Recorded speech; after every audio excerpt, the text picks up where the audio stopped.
장현재의 마감 브리핑입니다. 오늘의 키워드 바로 검은 화요일입니다. 어제 국내 증시는 검은 화요일을 피하지 못했습니다. 코스피, 코스닥 모두 폭락했죠. 시간차 공격이라고 할까요? 미국 실리콘밸리 은행 파산 사태에 미국 정부가 발빠르게 대응하면서 월요일장은 괜찮았는데 오히려 일부 은행의 연쇄 파산 우려나 예금 인출 같은 후폭풍의 영향이 한 발 늦게 국내 증시의 강펀치로 돌아온 모습입니다.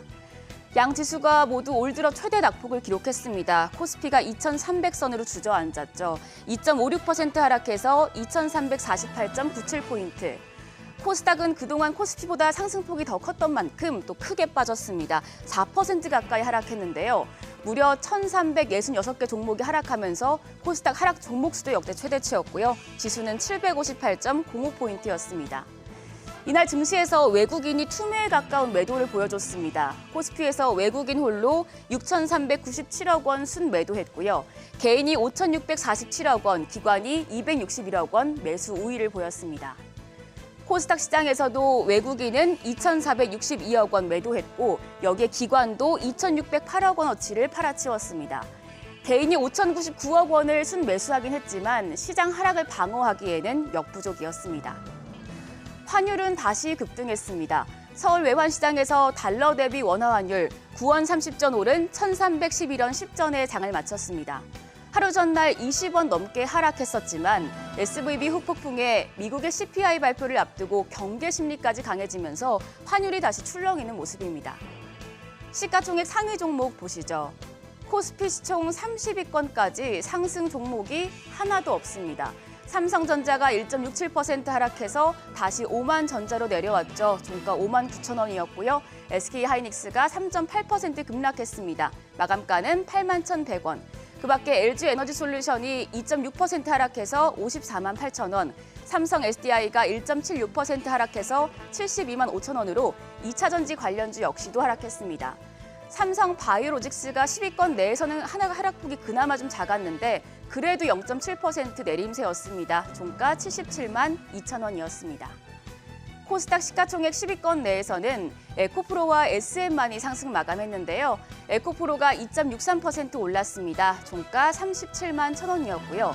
반면에 제약바이오 업종이 큰 타격을 받는 모습이었죠. 셀트리온 헬스케어가 2.89%, HLB가 5.9% 급락했고요. 다음 장 볼까요? 셀트리온 제약도 5% 가까이 하락했습니다.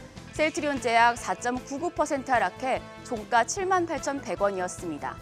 이 밖에 오스템 임플란트가 보합이었고요. 전날 23% 넘게 급락했던 SM, 이날은 1.86% 상승해서 종가 11만 5,200원이었습니다. 업종별로 봤을 땐 실리콘밸리 은행 파산으로 금융업종이 일제히 하락했습니다. 증권이 마이너스 4.4%, 은행이 마이너스 3.07%로 하락폭이 컸고요. 그동안 많이 올랐던 2차전지주도 하락세가 짙어서 전기 제품이 마이너스 2.72%의 등락률을 기록했습니다. 무선통신 서비스 업종만 0.27% 상승했는데 상대적으로 경기 방어적인 성격을 보이는 일부 통신주가 상승한 영향이었습니다. 어제 삼성전자 5만 전자로 내려갔고 SK하이닉스가 8만 닉스가 아슬아슬한 상황에서 장을 마쳤죠. 그런데 반도체주는 업황이 가장 안 좋을 때 사야 한다는 말이 있어요. 증권가에서 반도체 투톱에 대한 보고서가 줄줄이 나오고 있는데요. 지금 어려운 상황을 버티면 좋은 날이 올 것이다라는 게 증권가의 공통적인 표입니다. 유진투자증권에서 삼성전자 올해 1분기 실적을 하향 조정했습니다. 자, 전 그래프 다시 볼게요. 매출이 전년 대비해서 16% 하락해서 65조 5천억 원, 그리고 영업이익은 전년 대비 94% 급감해서 8천억 원 수준이 될 것으로 예상하고 있습니다. 갤럭시 S23 판매 호조로 모바일 네트워크 부문 실적은 개선이 될 텐데 이 반도체 부문 영업 손실이 3조 7천억 원에 달해서 적자 폭이 확대될 것으로 내다봤습니다. 최근 들어서 삼성전자의 반도체 매출은 줄어들고 이에 따라서 재고는 쌓여가고 있습니다. 그래프를 한번 보실까요? 지난해 말 기준 반도체 재고가 29조 원이 넘을 정도로 과도한 상황입니다. 이 재고를 줄이려면 생산량을 줄이고 재고 평가 손실을 반영해야 하죠. 그러면 고정비 부담이 높아져서 칩 하나당 원가가 더 높아질 가능성이 큽니다. 그래서 유진투자증권은 결국에 반도체 실적 개선을 위해서는 공포스러운 깊은 적자의 골짜기를 건너야만 하는 쉽지 않은 상황이라고 말을 합니다. 다만 이제 하반기로 들어섰을 때 실적이 개선될 것이란 기대는 아직 유효합니다. 유진투자증권에서 목표 주가를 72,000원으로 잡았는데요. 다음 표를 보겠습니다. 지금까지 삼성전자의 영업이익과 주가를 쭉 펼쳐봤습니다. 그런데 영업이익이 뚝 떨어질 때 주가는 반등하는 경우가 많았어요. 2019년에 영업이익이 뚝 떨어졌을 때 주가가 이제 5만 원 선을 터치했고 또 2021년쯤에 영업이익이 급락했을 때 주가는 8만 원 선까지 갔었습니다. 여기에 더해서 지금도 영업이익이 급감한 상황이기 때문에 조금만 버티면 주가가 크게 오를 가능성이 높다는 분석이 나오는 이유입니다. 한편 SK하이닉스는 사실 삼성전자보다 상황이 더 안 좋기는 합니다. IBK투자증권이 SK하이닉스 1분기 실적 매출이 전분기 대비 5조 2,900억 원, 그리고 영업손실이 3조 원을 넘을 것으로 예상을 했습니다. 그러면서 목표 주가를 11만 원에서 10만 원으로 하향 조정을 했는데요. 앞으로 수요가 조금 부진할 수 있다는 이유입니다.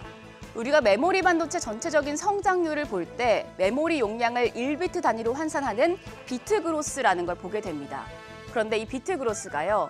생산한 만큼 팔거나 아니면 생산한 것보다 더 팔아야 업황이 좋을 텐데 작년에 생산 비트 그로스가 출하 비트 그로스에 이제 크게 못 미쳤고 이 영향이 올해까지 이어지면서 올해 생산 비트 그로스가 줄어도 출하가 늘어도 상황은 심각한 수준입니다.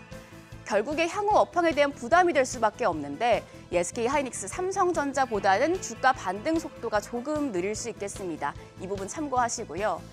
마지막으로 3월 21일 다음 주죠. 애플페이가 국내 서비스를 시작하는데 투자자분들이 너무 기대할 부분은 아니라는 보고서가 있어서 가져왔습니다. 짧게 볼게요.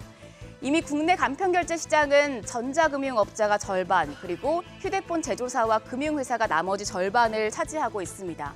이런 상황에서 애플페이가 도입되면 시장의 판도를 바꿀 수 있을까? 그건 아니라는 겁니다.